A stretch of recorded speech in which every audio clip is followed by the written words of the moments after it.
Bem-vindos a mais um Caras Fashion. O tema de hoje é Semanas de Moda. Qual a importância de cobrirmos as semanas de moda? O que a gente deve esperar quando está numa semana agitada, onde as maiores marcas apresentam seus desfiles? Hoje nós vamos conversar com a CEO do Fashion Meeting, que é especialista em levar pequenos empreendedores de moda para ver os desfiles e tudo o que acontece no entorno de semanas tão importantes. Fiquem ligados!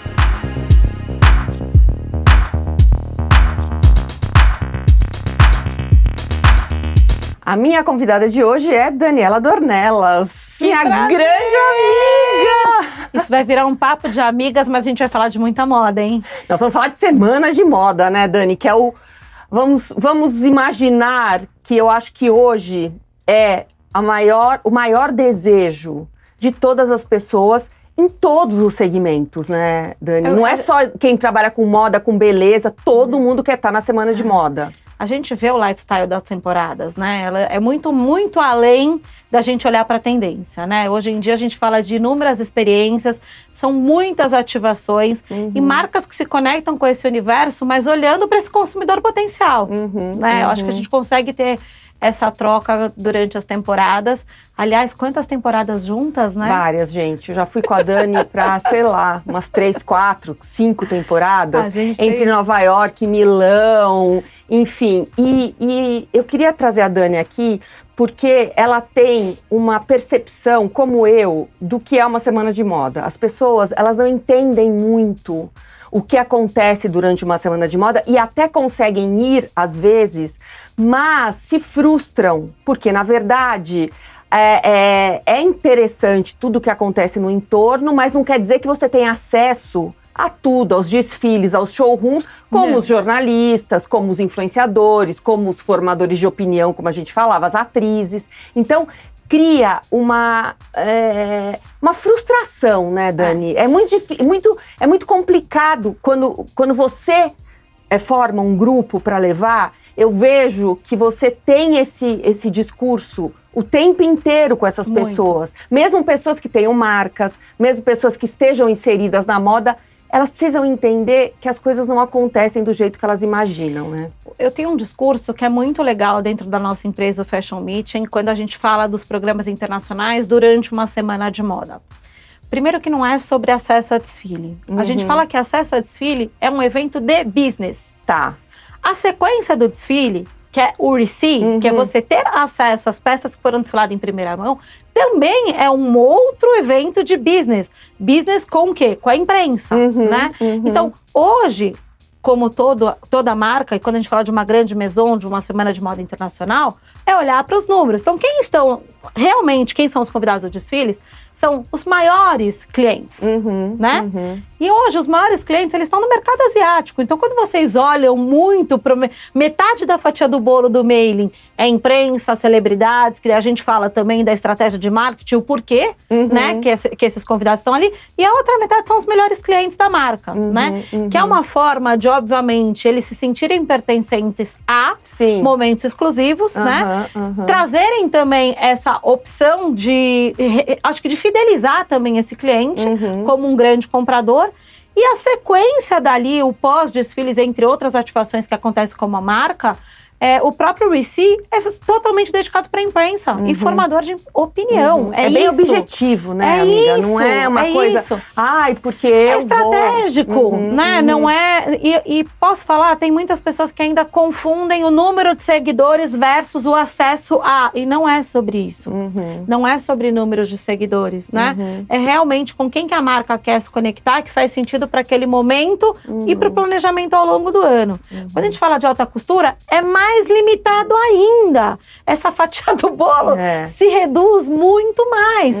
Porque a gente está falando de peças exclusivas e limitadas, né? E que a gente traz ali uma demanda muito mais específica também. Específica. Acho que esse que é o ponto. E sempre que a gente esteve numa semana de moda juntas, você quando cria grupos, você sempre se preocupa muito com o conteúdo, que eu acho que é uma coisa, que é um diferencial do Fashion Meeting, que é a empresa que faz todas essas ativações, inclusive as internacionais, que eu já participei de várias, em vários formatos.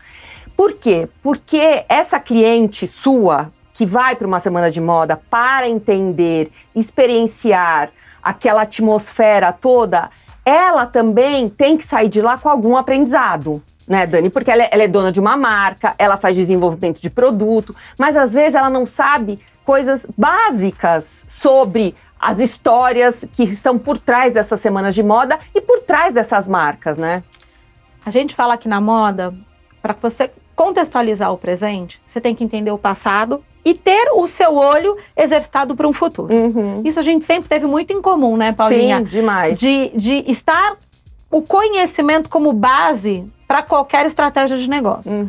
Eu só acredito nisso. Diferente disso, para mim, é blasé. Tá. Então, quando a gente vai estudar grandes cases, quando a gente vai trazer o storytelling de uma marca, a gente consegue ter a percepção do porquê que aquela identidade criativa. Embora haja a dança das cadeiras dos diretores criativos, sim. Existe uma identidade, existe um DNA, existe uma essência. Hoje, inclusive, os grandes diretores que estão à frente das grandes maisons, eles buscam o quê? O acervo da marca para conseguir criar e desenvolver esses produtos. Para recriar com contemporaneidade.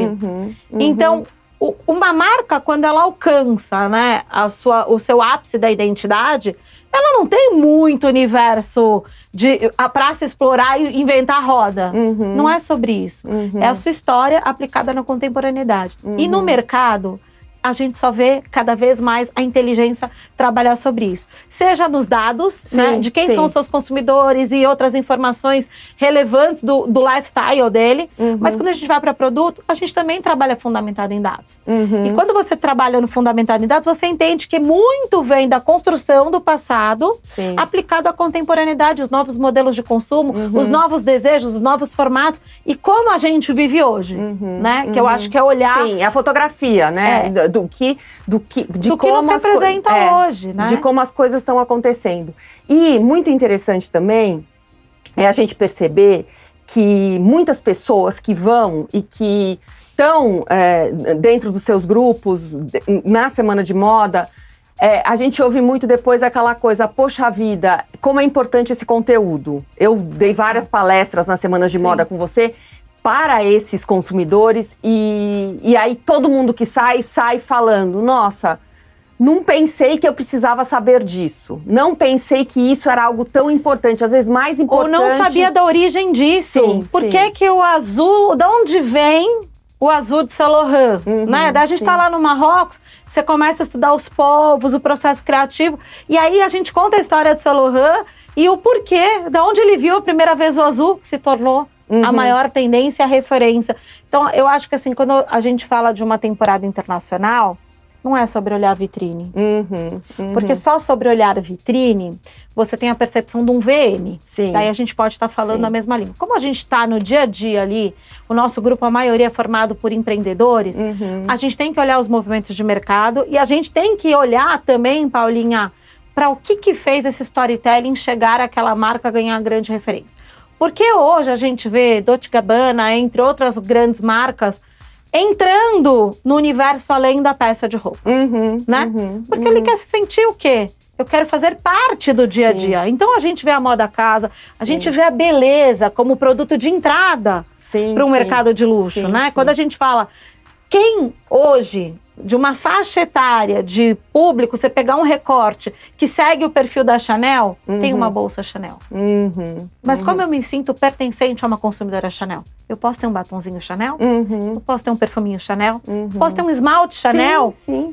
Então, hoje, o universo de você ter um mercado de luxo, ele vai muito para a percepção de como eu faço parte da vida desse consumidor.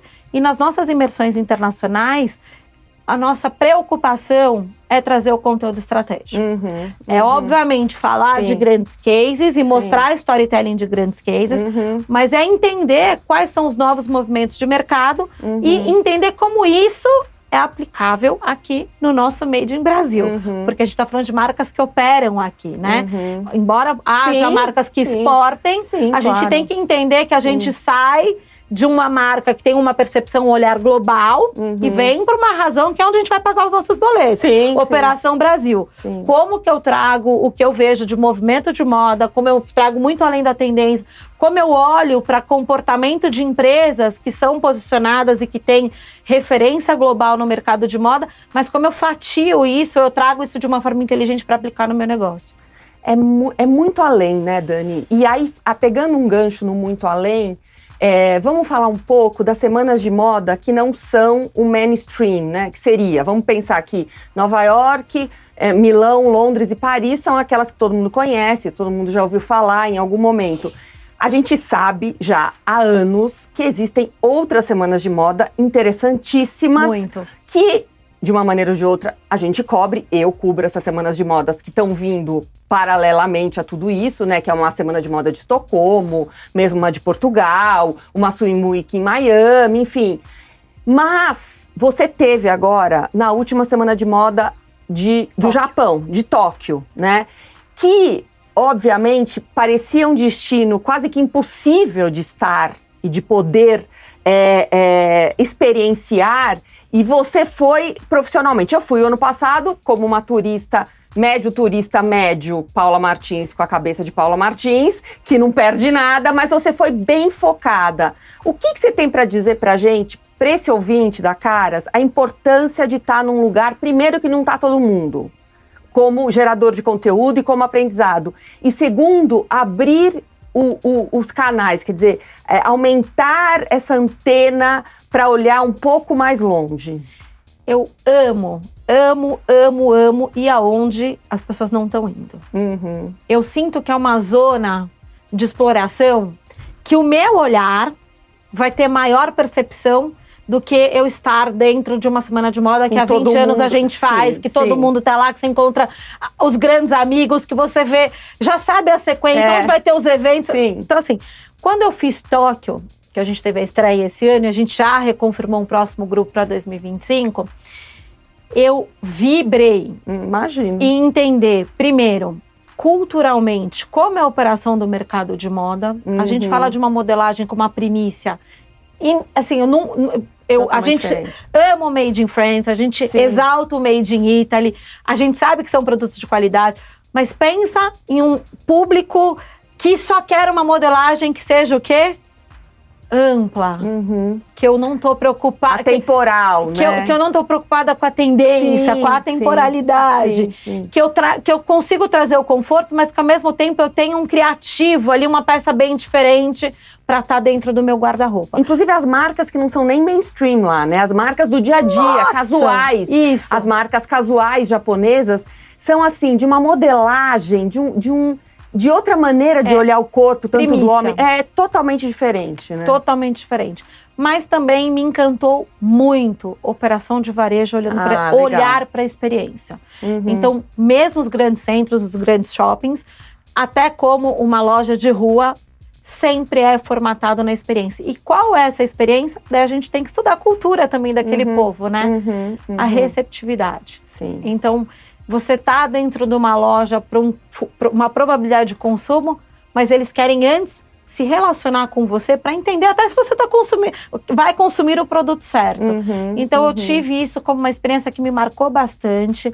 O poder exercitar de como eles estão avançados também na tecnologia do jeans foi muito bom, mas daí, em particular, que você sabe que é outra paixão minha como pesquisadora de second hand, eu fiquei louca. Prédios de 3, 4 andares, assim. Aqui é um second hand só de Chanel, aqui só de Hermès. Aqui uma doideira. Eu nunca tinha visto. Dá, né? Eu já fui num shopping de second hands, no primeiro, né, que teve numa viagem familiar. Eu fugi, peguei um trem na Europa e fui conhecer. Mas eu nunca vi um pulsante mercado de second hands. E aí... é só olhar para dados, né? A gente sabe que o maior consumidor hoje do mercado de luxo está na Ásia. Sim. Então, trocar de bolsa para eles é uma rotina como você troca de presente com um aniversário do mês, né? E ali eu vi o poder daquilo que a gente ama, daquilo que a gente acredita, do movimento da moda circular, sem perder, obviamente, a preciosidade que a gente está falando de uma peça de luxo. Sim, então não é banalizando o valor daquilo. Não, porque é caríssimo. Caríssimo, Qual que é a grande diferença?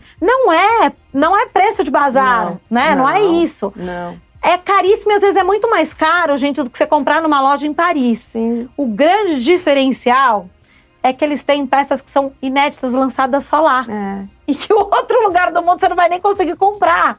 Gente, é muito louco isso. E assim, eu fui vendo e conhecendo, essa só foi lançada aqui, só vendeu no Japão, tantos exemplares. Uau! Você fala, uau! Que loucura, né? Você pega uma grande marca que ela tem um potencial global, que vende para o mundo inteiro, mas ela criou e fez um serial number de números limitados daquele modelo que só vendeu no Japão, então são poucas pessoas que tem no mundo, e para você ter acesso à compra, é só lá. Outro grande diferencial, que você, tanto consumidora, se sente segura, é que não existe a falsificação no Japão. Ah, isso aí, gente. Hoje em dia é algo, sei lá... Isso é o crime dos crimes. Então ninguém nem se aventura a ter uma bolsa fake ou comercializar uma bolsa fake. Você já imaginou?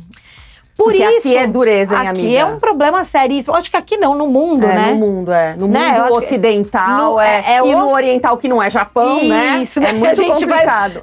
Assim, mas lá, a segurança e a certificação, que você tá pagando caro, mas você tá tendo uma coisa exclusiva.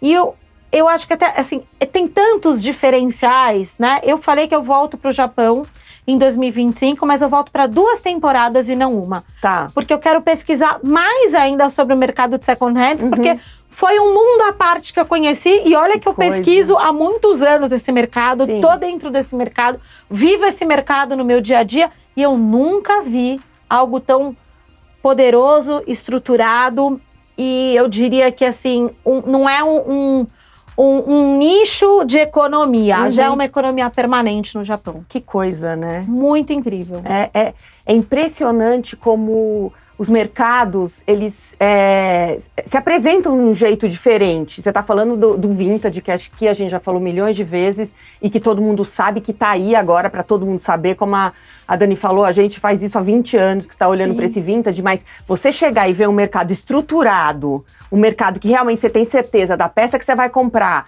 da origem dessa peça, o que ela significa, e ter essas... E exclusividade. Exclusividade, porque se é lançado só no mercado japonês... Muita coisa lançado lá. Entendi. Muita coisa. E tudo aquilo que muitas vezes numa grande maison você precisa ficar numa fila, você precisa ter um relacionamento com a marca, para um dia você conseguir. Senão você não consegue. Você não consegue nem comprar. Não adianta fazer um appointment que vão te vender o cinto. Você não vai comprar a bolsa. Então você tem que ter um relacionamento com marca. Lá, você pode pular essas etapas, mas você sai com uma coisa muito exclusiva. Única, né? Única. E para vocês que gostam de adquirir produtos de luxo em second hands, eu como pesquisadora, não conheço. A gente viaja pra caramba, né, Paulinha? Não conheço um lugar do mundo com essa mesma estrutura. E eu não tô falando só ali na região de Ginza, onde tem o luxo de Tóquio, se resume ali. Qualquer local que você for em Tóquio, você pode mapear, e eu tenho uma relação de mais 50 second hands, que a gente foi eu visitar. Eu te acompanhei. E assim, qualquer lugar de Tóquio você vai encontrar, e você vai encontrar com uma curadoria incrível. Olha. Incrível. E experiência de loja, tá? De retirar mercadoria com luva, de te trazer uma certificação, te mostra o serial number, o card, tudo. Assim, é uma experiência de loja. Uau, E voltando ao ponto principal, que eu sei que muitos seguidores da Caras vão estar ouvindo e vão falar: nossa, será que a bolsa é baratinha lá? Não, gente. Pode ser que seja mais cara do que em Paris, do que em Milão, qualquer outro lugar do mundo, pela exclusividade. Mas você sabe que eu não fiz esse teu itinerário tão a fundo como pesquisadora, mas o que eu percebi muito no Japão é a magnitude das coisas, né? Então, assim, uma Prada, ela não é uma Prada, é um prédio Prada. Uma Dover Street Market não é uma... É um prédio, shopping com 10 andares. Quer dizer, então lá as coisas... Outra coisa que eu fiquei muito impressionada, que daí a gente volta para os desfiles que eu sei que você foi, com a parte estética. Então, assim, tudo é estético no Japão, né? Então, assim, você vai numa... Eu fiz uma linha mais arte, eu tive naquelas ilhas de arte e tal. Então, assim, qualquer exposição é esteticamente impecável. Qualquer loja que você entra é esteticamente incrível, mas é incrível em outro nível, não é incrível, é diferente, né, Dani? Não tem em nenhum lugar do mundo. Não tem. Você pode ir na Dover de Nova York, sim, como a gente já foi inúmeras vezes, sim. A Dover de Tóquio é outra coisa. Outra história. Outra coisa. E esse olhar, quando a gente fala do visual merchandising deles, é uma evolução que você também pode ter certeza. Eu viajo pra caramba, a gente pesquisa, a gente vai em loja, a gente vive disso, né? Mas eu nunca vi igual. Uma das lojas que me impressionou, inclusive viralizou em TikTok, né? Foi a Gentle Monster. É uma marca coreana, que explodiu com os doridramas aí, os coreadramas da vida, né? Os doramas. Mas assim, ela tem uma unidade em Tóquio, onde a inteligência artificial funciona no 360, desde a hora que você chega. Desde a experiência sensorial, do marketing olfativo, o atendimento, a forma que você vai passar o seu produto, a escolha do produto, o porquê do seu rosto. Você se sente em Marte fazendo compra. Entendi. Então, eu também eu vi dois lados de Tóquio. Eu vi uma Tóquio muito, muito, muito cultural. Sim, histórica, né? Histórica, com humanismo. Com humanismo sendo o primeiro ponto de experiência, e eu vi uma Tóquio no varejo extremamente tecnológica, com os grandes centros em Ginza, com grandes lojas que a gente fala do projeto da Louis Vuitton também. Incrível. Com experiência desde a gastronomia a 6 andares de loja, de uma arquitetura que você fica meia hora antes de entrar na loja. Só para tentar entender. E quando você vai entender, você descobre que aquele projeto que o arquiteto se inspirou no fundo do mar, aquilo te reflete na hora, né? Eu falo que você começa a processar quando você tem um pré-conhecimento, e a experiência só se completa quando você entra e vai visitando cada andar. Não, uma loucura, né? Agora, e na semana de moda em si, assim, na história de estar vendo os desfiles, porque eu sei que você foi nos desfiles. Sim. Como é que é isso? Como é que foi? Eu vou te falar como comunicadora, cobrindo uma semana de moda, eu achei que poderia ser... A minha expectativa é que poderiam se olhar mais para aquilo ser um gerador de negócios. Assim como a gente vê em Nova York, em Milão, em Paris, a transformação, além do lugar que está acontecendo o desfile. Eu não vi Tóquio movimentada no high fashion, por estar numa semana de moda. Entendi. Mas eu vi um evento consolidado, muito bem estruturado, muito acolhedor, trazendo uma line-up daí a gente fala de design, com muita qualidade, né? Apresentando as marcas deles ali para o mundo e tendo essa preocupação muito, eu falo, até hoje eu recebo e-mail da equipe de comunicação do evento, eles fazem você preencher um questionário de feedback, eles mandam depois de um primeiro questionário que você responde, um segundo. Você percebe que eles querem se estruturar para se tornar uma grande semana e quem sabe entrar no mainstream da semana de moda. Mas eu ainda acho que falta olhar para o business macro do que acontece muito além do desfile. Entendi. Mas para os novos dezerners que eles apresentam junto com as marcas renomadas ali, eu vi muito disso, um olhar, sustentabilidade tá assim, total, cravado. Né? É indiscutível já ali, né? E na própria semana de moda você vê marcas que trabalham com upcycling, coisa que eu amei, que a gente pode ver isso hoje em Copenhague, mas eu vi lá. Entendi. Eu vi lá. Entendi. Uma marca que tem dentro de um grande shopping de Ginza, do lado de outras grandes marcas, grandes maisons. Que ela faz upcycling. Toda de upcycling. E não existe preconceito nenhum na origem da peça, da onde foi descosturado ou desconstruído. Eu amei isso. Foi um ponto de vista que eu falei, gente, eu nunca tinha visto, a não ser em semanas de moda de novos talentos.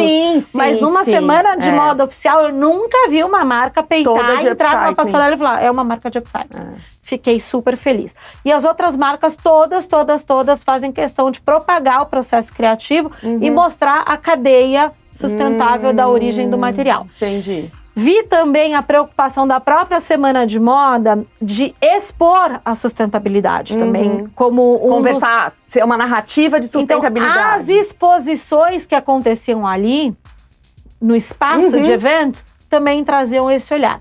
Então, eu entendi 2 pontos. Primeiro que o estar falando da sustentabilidade, de uma concepção de um produto que não seja trabalhando ele como primícia da origem do tecido, como a gente trouxe o upcycling como destaque, não tem preocupação nenhuma. Isso para mim já foi romper uma super barreira, sair fora da curva. Você pode estar ou não e tá tudo certo. Tá tudo certo. Você não tá sendo conduzido como um designer fora da curva. Ou você tem que comercial. Ou você tem que se moldar para estar dentro dessa narrativa. Isso. A outra coisa, eu vi muito a arte conectado com a moda.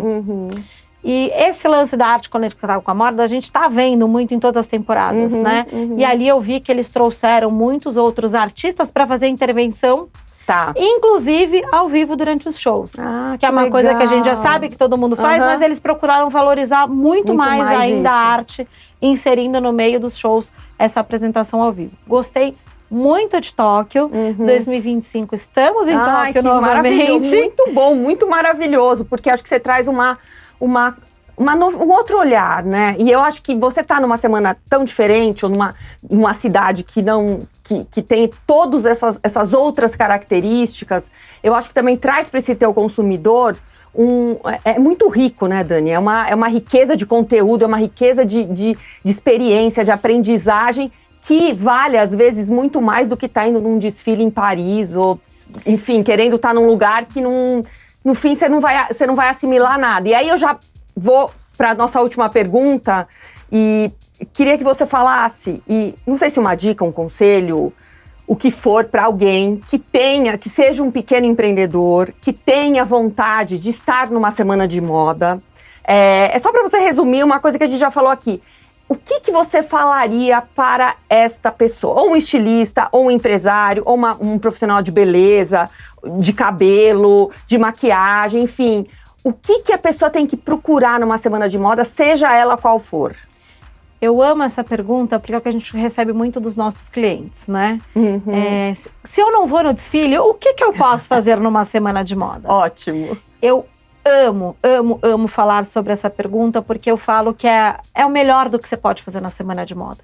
Para quem não sabe, o desfile dura 15, 20 minutos. Sim.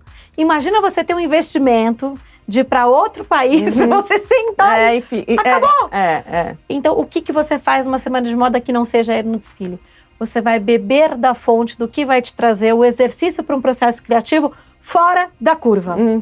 Eu costumo dizer que quem trabalha com a criatividade não pode olhar para o mesmo, porque automaticamente você vai estar fazendo o mesmo. Sim. E quando você vai para fora, não procura olhar só para o produto que você desenvolve. Você pode até fazer um benchmark, deixa eu olhar o que as outras marcas fazem aqui para ver o nível que eu estou.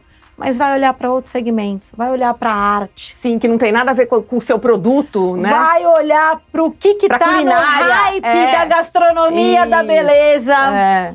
Eu falo muito sobre isso, as pessoas olham para mim com o olho desse tamanho. E eu falo, e eu te prometo que exercitar o seu olhar para o que outros consumidores estão trazendo, porque uma hora isso aqui vai fazer assim, pum, na moda. E aí a gente faz a inversão. Olha para as grandes maisons, entenda por que ela está na beleza, entenda por que ela está na gastronomia, entenda por que ela está na hotelaria. Porque ela está na arquitetura, na decoração. Entenda por que ela está na decoração. É exatamente sobre um exercício do olhar do que nós, consumidores, hoje estamos nos relacionando com maior força, mas não deixa de olhar para aquilo que você nem acredita, mas que você está vendo que é interessante, porque pode ser que pouco menos, uma temporadinha, virou 6 meses, você está vendo na próxima. Entendi. Então é o exercer do olhar fora das vitrines, fora dos desfiles, e faz sim o seu benchmark, mas não deixa de olhar para outros universos, porque isso vai te trazer uma bagagem de você ter até um diferencial num processo criativo e, como um grande empreendedor, ou olhar para um crescimento de negócios, você vai ter só um pensamento oposto ao que todo mundo vai falar as mesmas coisas. Sim, você vai estar repetindo, né? É igual você entrar no shopping e ver que todo mundo está fazendo a mesma promoção e que todo mundo está trabalhando a mesma cartela de cores. Gente, vamos terminar com essa dica maravilhosa, né? Muito bom, amiga, obrigada. Adorei. Obrigada. Podíamos falar de empreendedorismo, sim. Vamos falar Podíamos sempre. falar de desenvolvimento de produto o tempo inteiro, sim. De mercado vintage, sim. E vamos falar outras vezes, né? Em outras oportunidades aqui no Caras Fashion. Mas eu queria te agradecer. Muito obrigada por estar aqui com a gente. E quero você mais vezes aqui. Prazer é enorme. A gente é conectada na moda, na vida pessoal. A gente tá juntas sempre. E eu amo a troca com você e com toda essa família Caras junto aqui com a gente. Maravilhoso. Beijo, Obrigada, Paulinha. amiga. Obrigada. Bom, mais um Caras Fashion. Espero que vocês tenham gostado. Fiquem ligados nas nossas redes sociais e no nosso próximo convidado.